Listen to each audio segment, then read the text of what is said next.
Dr. Harding, we're very honored to welcome you to the Wasa Museum and to lend your expertise to our longbow exhibition.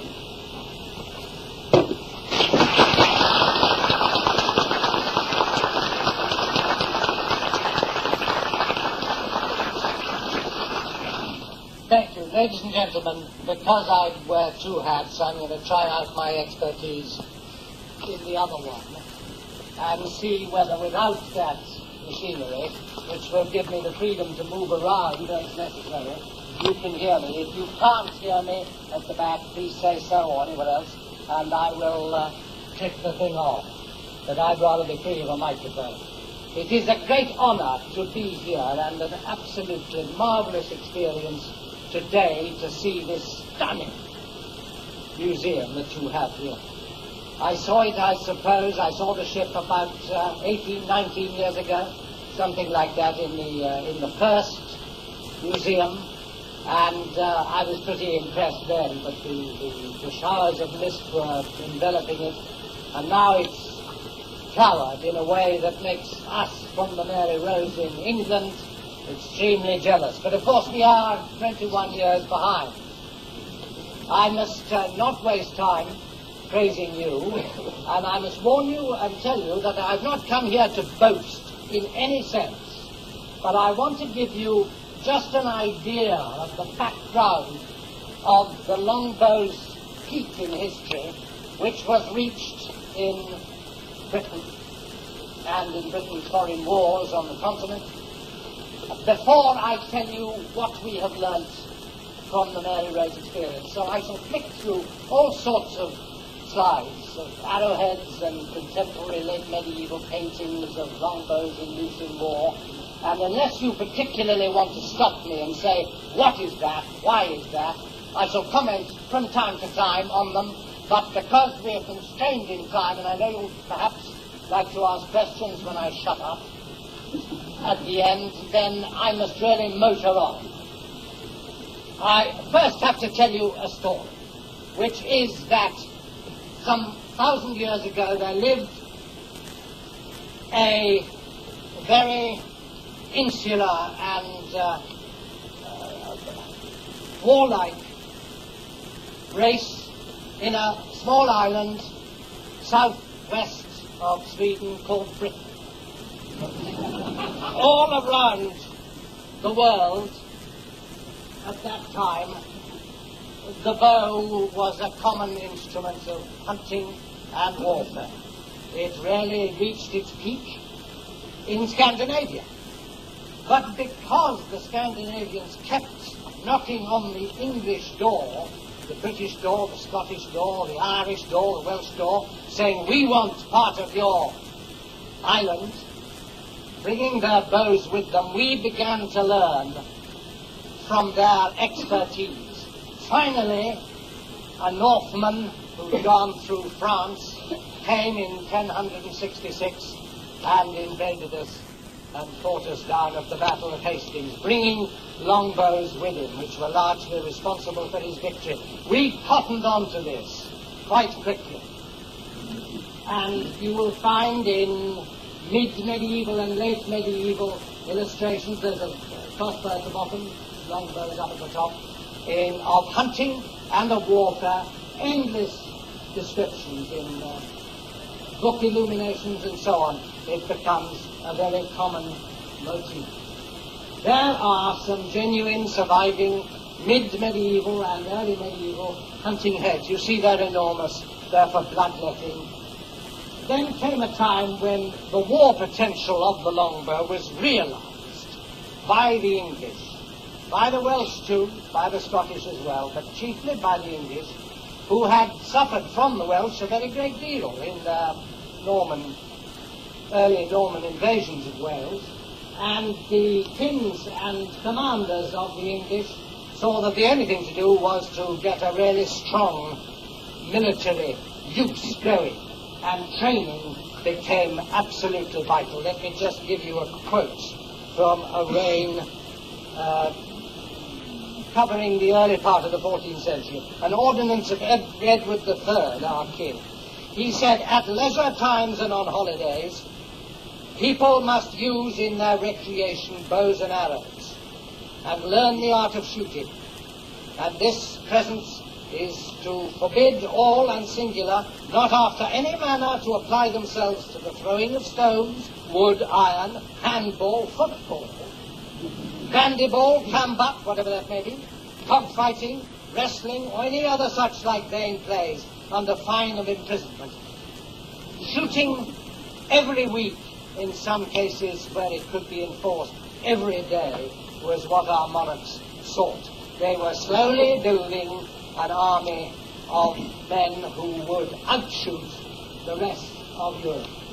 And with that army and the development of counter measures against shooting with the longbow, in other words, armor, as it thickened, various improvements were made in the type of pen that was used.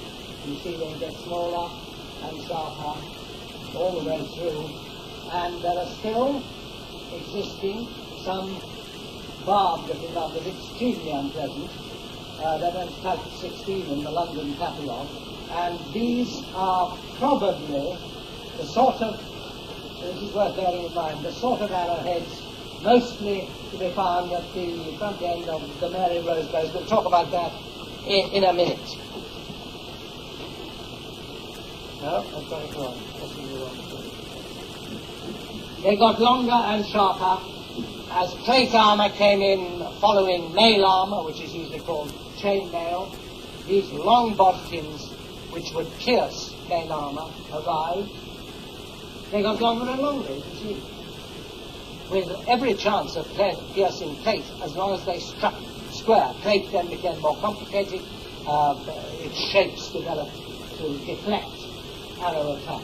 There's a typical picture of the sort of late medieval archer, which is very familiar in my country now, because I keep going on about it. I told you that the Welsh gave us great trouble. There's a little thing from a film that I made about a sort of early medieval knight of an invasion of Wales, whose thigh and saddle was pierced on one side, and as he turned round to get out of the fray, another arrow arrived on the other side and stuck him in his saddle, and I think the horse fell down. Among a lot of the pictures that I shall show you in a second, you will see the artist's licenses to make the bowman look really rather too smart, although it's worth bearing in mind that archers, and especially the captains of archer troops, came from a very broad section of society. But that is the typical sort of archer face and helmet made of partly leather with just metal ribbon, which in fact they used to look. There you see some very, very grand people with bows, and some long bows, and some unfortunate rather slow people who've been shot down with crossbows. And artist's license is a great matter, because here, although it's a very pretty picture, the bows don't look bad. There is something here which no self-respecting archer would do. It may have laid his arrows on the ground, but he would never have dropped them. I mean, that's an absolute madness. So one never knows quite how far to trust the illustrator in those pieces. Here's another grand fellow shooting in front on, which is meant to represent the idea of how archers were deployed rather than an actuality, I think. And here they are at siege. That's a wonderful drawing from a thing called the Warwick Grove, the Beecham Papers. It's a very beautiful, clean drawing of archers on shipboard. And another one of archers in a particular battle in 1403, in which one of the family of the Beechams took part. And it gives a very good picture of how they must have looked. That's mentioned with a battle of Agincourt, which bears no relation at all to the actual battle. Nor are there any towns in the vicinity.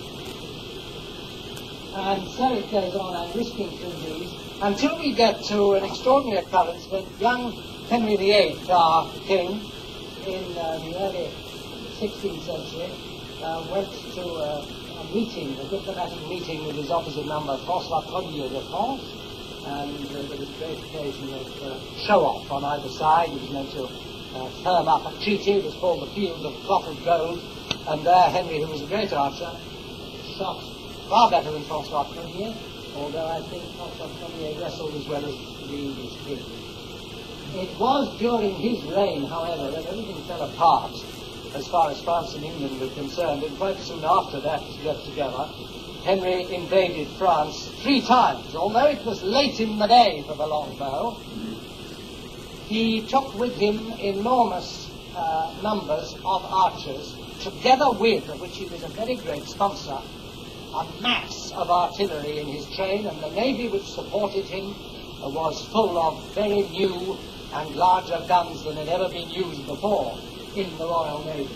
Here is an engraving of some of the troops when 2 years before he died, in the year 1545, there was a counter-invasion by the French, a very large invasion mounted against England, and the king was there with his army and his entire fleet, and there's some of his army with their bows.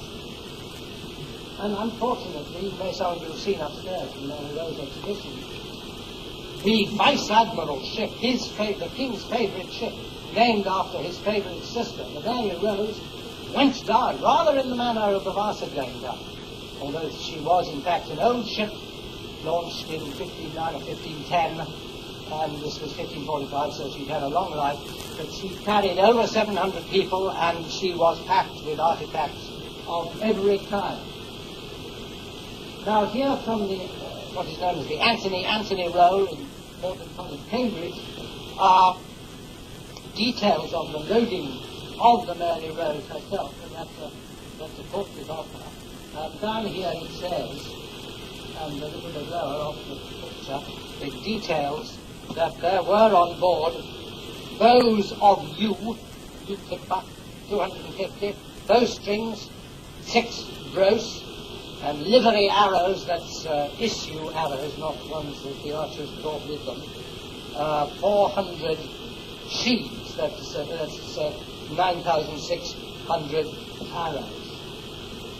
The ship was lost. Or rather, as I say, like the Vasa. Efforts were made immediately to raise her, and they failed. Time went by. She was rediscovered in the 1830s. 2 divers dived on her under Admiralty orders and brought back a lot of artifacts, including longbows, which were made into walking sticks and sold and that sort of thing. Then you can see more people. And there she lay. Her position was lost until the early 60s, about the time that you were raising the Wasa. The Mary Rose was rediscovered and they dived on her. And there, quite early on in the game, sticking out of the silk, they found curious looking things like that. And like that, but you know, those same things. Then one was worked free from the silk, and up came one of the divers with it, and very soon it had been hosed down and was standing on the deck. You see, it was a very tall man, it was 6 foot 4. That was a hefty bow, and that was at the moment, in 1979, when they said, who's that man who's written a book all about longbows? What's his name? Somebody provided it, and my telephone rang. Thank goodness. And I was post-haste down to Portsmouth, where they said, tell us about this thing. It is a longbow, not a pike staff, isn't it? I said, good heavens, it is a longbow, nearly fainted. And in the months that passed, more and more came up. Arrows came up. That's, alas and alas, for nowadays we should not be going to be down like Professor Pratt at the Imperial College of Science and Technology, who was my guide and counselor throughout, with my companion in the consultative team to the trust. And there we are looking at some of the first arrows to come out of the ship. Then under the water, and in the same, a box was found of bows. And masses more arrows. You can see that there is a sort of squalid-looking piece of shiny stuff around the middle of that particular bunch of arrows. That's a sheaf of arrows, 24 arrows, in a leather spacer, with 24 holes to hold them together. Then they would be brought aboard and hosed down, and so the treatment would start. And another box was found. I think the first box contained 36. The second box contained 48 longbows, and they were in miraculously fine order. The ends of some of them, which had been slightly exposed through the silks, were a little bit eaten, but mostly. And in the end, we came up with 138 longbows, which we could start to think about testing once we conserved them. There is a close-up of some of their ends, which I won't go into in great detail because time doesn't really allow. But those ends do actually show with some of them. There.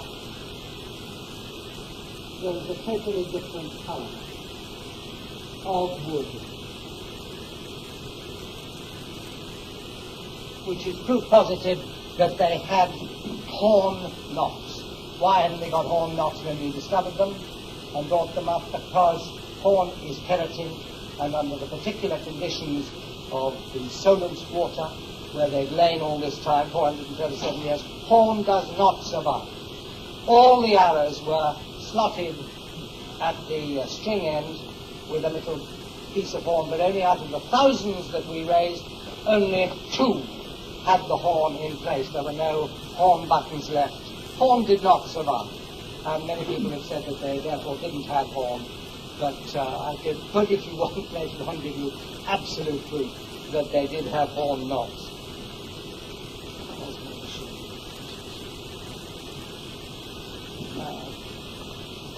On the bows, we found on more than 2/3 of the ones that were in good enough order to examine that closely, we found marks, designs of all sorts we found, which we came to the conclusion were the marks made by the bowmakers themselves to tell the archers where to rest their arrows, maybe even convey further information about the bows, about the weight of the bows, and so forth. Some of them, like that one down in the far corner over there, little kind of scratches, I think those are archers' own marks, saying, this be my bow, don't use it.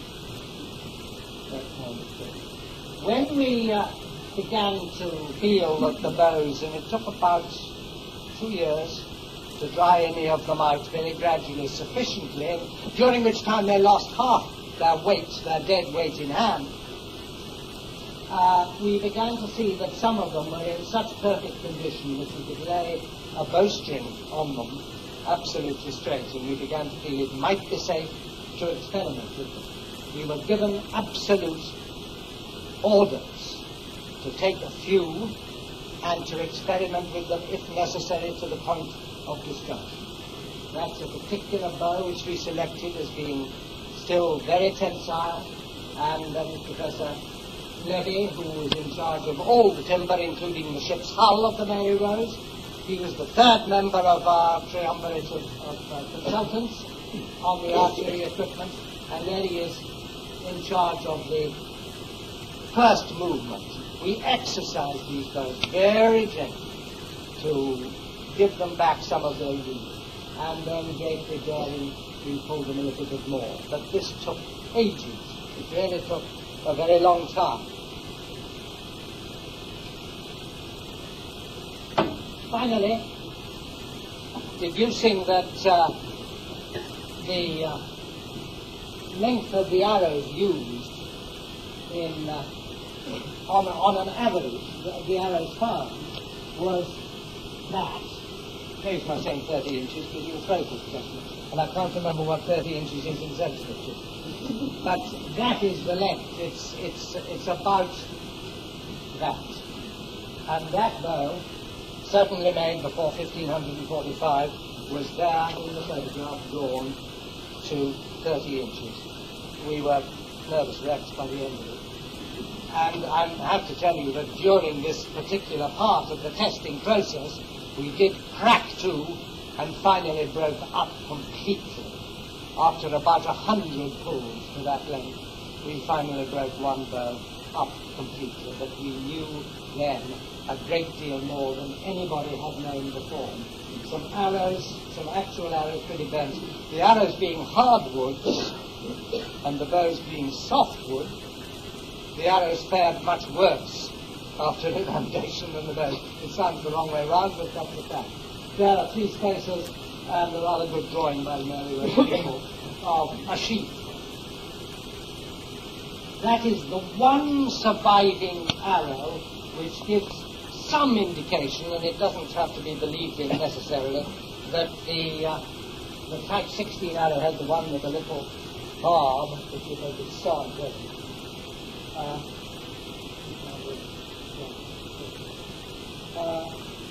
All the rest of the thousands of arrowheads, the arrows were stored head to head in hundreds upon hundreds in great fat boxes.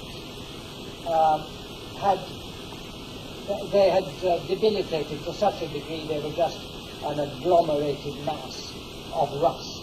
And try as we might cutting through using X-ray, we could not ever really discover the exact kind of head. My own belief is that some of them were boxes, and that suggests that there were at least some barbed arrows among them. I keep looking at my watch, not because you're boring me, because I might be boring you. And time has to continue. That's a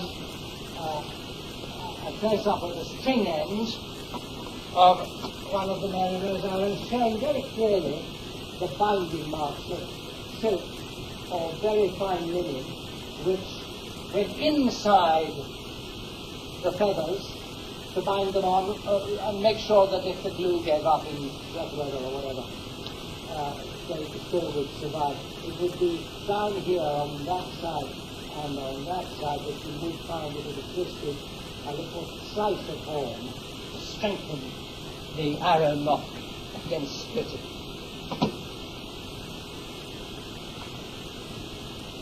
Just to remind you again that the Archer pre-Mary Rose probably looked a bit like that, and that 1545 is late, as I say, for the great power of the longbow. Now there is, and I'll show you the thing itself in a moment, there is the shooter who, thank goodness, joined our team, who is capable, just as medieval man was, and we are not on the whole now, capable of properly commanding bows of the weights that we began to realize the Mary Rose bows represented. Because the enormous importance of the discovery was that all that I've tried to show you, all this glory of military, the peak of the military use of the longbow during that tiresome struggle between France and England, when we thought we ought to be kings of France as well as of England, which resulted in a mass of victories, almost all of them precipitated and repeated time and time again by the use of the longbow. We never knew, today in the epoch in which we are living, we never knew much about the reality of the bows. When these bows from the Mary Rose came to light, we began to, by computer deduction, work out what their original draw weights, that is, nut weight, would have been. And the first indications, which were sent to us by Dr. Bob Cooley from Groningen University in Holland, who devised, in case I could do the class, devised the computer model. He came back when we sent him all the details that we asked for, minute measurements of each bow and the density and weighting hand and so on. He did this computer modeling which came out with extraordinary bow strength. And we thought, Lord, no, this is not possible. There's nobody about who could ever have handled bows of this way. We must be wrong. Somewhere where the computation is wrong. We leaked some of the results to the public, especially to the archery world, who had 10 years before laughed at me when my book came out, because I had, and I take no credit for it, simply because logic, I predicted these sort of weights from the achievements of the bow in the Middle Ages. And I've been laughed at then, and I was laughed at again, and we were all laughed at again. So what did we do? We then got hold of comparable timber, mostly brought in from Oregon, from the northwest coast of America, places like that, where the timber grows very straight, very hard. And we started to make replicas, copies. They aren't exactly copies because each piece of timber dictates the weapon that you will make out of it. But when we had made a few, they were a little representative bunch of the sort of bow that we were getting out from the Mary Rose. As you see, it's a fairly hefty affair. And we fed these, the dimensions of these, which of course we knew all about. We knew exactly how strong they were. We knew exactly that we couldn't pull them ourselves. And we were starting to invent machines to pull them when this man turned up and saved our day. Then we sent all the defects to the same Dr. Curry in Groningen, and he sent back his answer from his computer model, and the answer was absolutely accurate. He had our bows of known weight, exactly accurate. He didn't know that we were feeding him modern copies.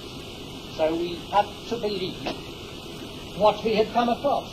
And the weights that we had come across were, roughly speaking, within a range of 45 to 46 kilograms up to 80 plus kilograms. Now nobody believes I can hear laughter here, you see. This man can do it. And our research at the present time shows that those of that weight began to emerge to compete with the crossbow. Now the crossbow is a wonderful weapon, and it developed as time went by. It got stronger and stronger. It got more and more difficult and complicated to load, so that by the time you were using gaffles and winches and so forth and so on, you were shooting 2 arrows in a timed minute out of a crossbow. They worked in pairs with a very good shield, and habits which they stuck into the ground. One popped behind it to reload, the other one popped out and shot, and then dashed in behind, and the other one came out. 2 arrows a minute, while the longbowman, standing in his rows, in his thousands, was able to discharge, I always argue, from a figure which is well short of the truth. I argue from 10 arrows a minute. But in fact, a trained archer can shoot a heavy bow 20 times in a minute. How long you can keep that up is another matter. But that is, I promise you, true. And here he is at full draw with 150 pounds. That is, roughly speaking, I'll look at my tables again, is about 65 kilograms, towards 70 kilograms. It's just released, it's going to release, that's the thing. And then he goes again with another one, with a similar weight, 45, I think. And another one. And with those bows, the last time he shot with me where I live, he was getting heavy armor-piercing arrows to travel at, when he was shooting at extreme range, they were traveling 330 yards. That's to say about 300 something meters. 300, isn't it? 300 meters, which is a very long way. And what is interesting, thinking back to the wars of the Middle Ages, the pre-Mary Rose battle, it means that any attack that came against the English forces could be stopped at 300 yards. Or the process of stopping it, the process of mutilating the enemy, of of joining battle could be at over 300 meters, which is an extraordinary thought. I'm going to, we're still just about all right, I'm going to throw some figures at you at one of the most famous victories which the longbow was responsible for, which happened in 1415 at a place called Azincourt, Agincourt in France.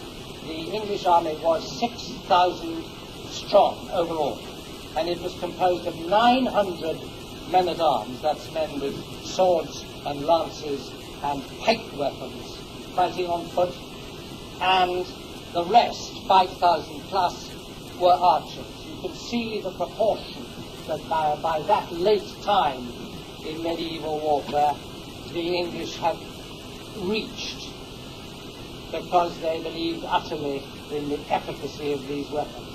And in fact, at that battle, the size of the French army was something like 4 or 5 or 6 times as many, and they were shot to pieces.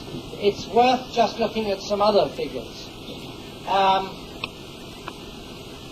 In 1417, that's 2 years after the battle I've just mentioned, orders went out for 6 feathers from every goose in 20 counties to be at the Tower of London by the 14th of March. In December the following year, sheriffs of the counties were to deliver 1,190,000 goose feathers by Michaelmas. In 1360, much earlier, in May and June only, 10,000 bows and 500,000 arrows were received at the Tower of London. In 1356, it was said, no arrows can be found in England because the king has taken all for his use. But the Prince of Wales, his young son, known as the Black Prince, sent orders to Cheshire to get 1,000 more bows and 2,000 more sheaves of arrows, that's 48,000 arrows, and 400 dozen, that's 4,800 bowstrings. In 1359, 850,000 arrows arrived at the Tower alone, 20,000 bows and 50,000 strings. That, when you add it to 5,000 or 6,000 archers shooting in one of the rare big battles that punctuated the long war between France and England, suggests that something like 500,000 arrows would be shot off in such a battle. In 1338, 1,000 bows and 4,000 sheaves, that's 4,000 times 24 arrows, were one particular order from 2, I think 3 counties, which is a proportion of 96 to 1. So one may deduce that perhaps the archer of the late Middle Ages on the English side was able to count on, roughly speaking, 100 arrows to his bow, and that is not to speak of the backup that would be afforded him. Henry VIII, the man we are talking about, time the Mary Rose, slightly earlier than the Mary Rose sinking, invading France, carried 5,200 bows in parcels of 400 in 13 wagons, 86,000 strings in 20 barrels in 2 wagons, 240,000 arrows needed 26 little wagons at a rate of 10,000 per wagon. A French chronicler in the 1360s interestingly said that many efforts were made to match the English archers on the French side. And in short time, he says, with great patriotism, the French archers became so expert that they could outshoot the English easily. But the trouble was that the French establishment feared that the archers would form a close confederacy and might have become more powerful than the princes and the nobles, so that the whole thing was not encouraged. And it is an extraordinary thing that the Scots, and I say this with lamentation, because I live in Scotland, never really developed the bow to the same extent as the English. The Welsh, once we dealt with them and got them on our side, never developed the bow as much as they and we did together. And oddly, the Scandinavians up here in Norway, in Denmark, in Schleswig-Holstein, the northern seaboard, never really developed it beyond those marvelous finds at Nidam and Mosa, which are early, nearly 1,000-year-old finds. Some of them are 1,000 years, some of them 800 years, whatever. The bows are very, very similar to the bows that we're talking about, the Mary Rose bows, which are so shaken by their size and the demands they made upon the archers themselves. But they were superb bows, and they would be in the range of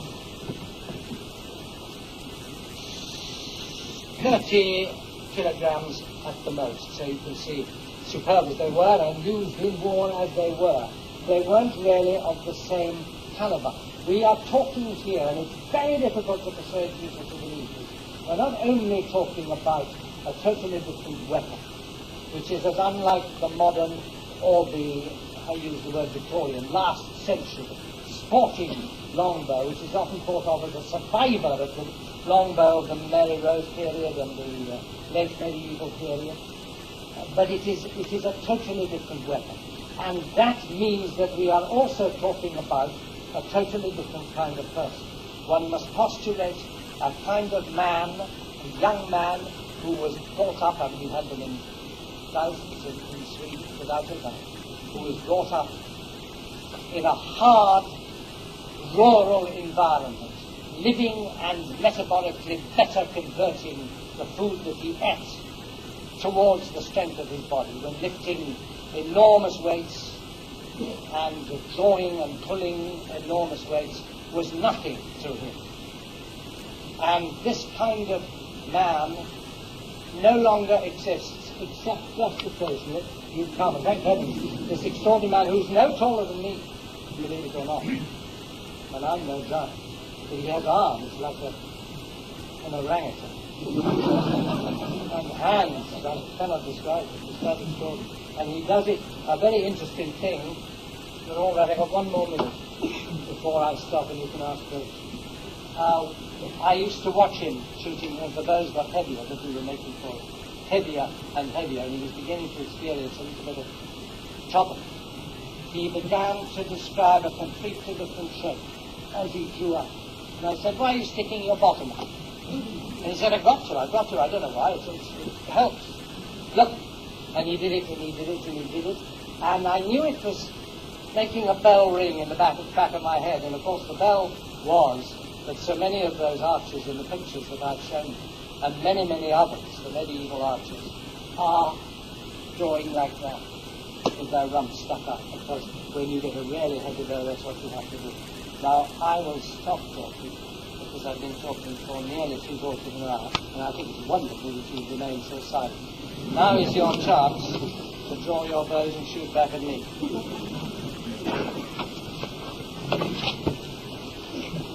Go ahead. What kind of wood are the bows made of, and what kind of steel? The wood, the timber for the bows is always yew, or practically always, and most of it is imported from the continent where the trees grew. They were very carefully forested because there was great demand for them, a demand from Britain, which was growing and growing and growing. And there was good money to be had in growing timber for bow making. They grew better on the continent of Europe, where the winters were harsher and the summers hotter, so that the growth was inhibited, and that made the timber denser. The fact that they were saleable made the forestry work on them ensure that all pins and bits growing out were removed the moment they appeared, so you get fine, straight, long timber, which can make a bow out of a single stay, instead of the kind of bows we make nowadays for sport shooting, longbows, but for sport shooting, which are made of two fillets joined by a fishtail in the center. And the string is made, roughly speaking, of the same hemp linen as the Wasa sails are made of. Go and see that 40 gallons, which is on view upstairs. You'll see that it's made of flax. I forget exactly which word is used, but it's all the same thing. It's a woven. It's the same material as naval ropes were made of. And it's until Dacron and Teflon and all these other modern strands were developed. It was in use certainly during my shooting days. If anybody's interested, and while you're cogitating other questions, I might drop down and just put a couple of little plans on the overhead machine.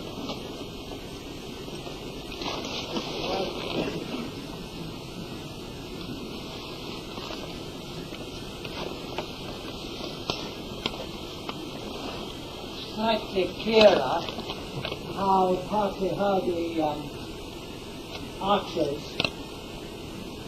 would be arranged in battle.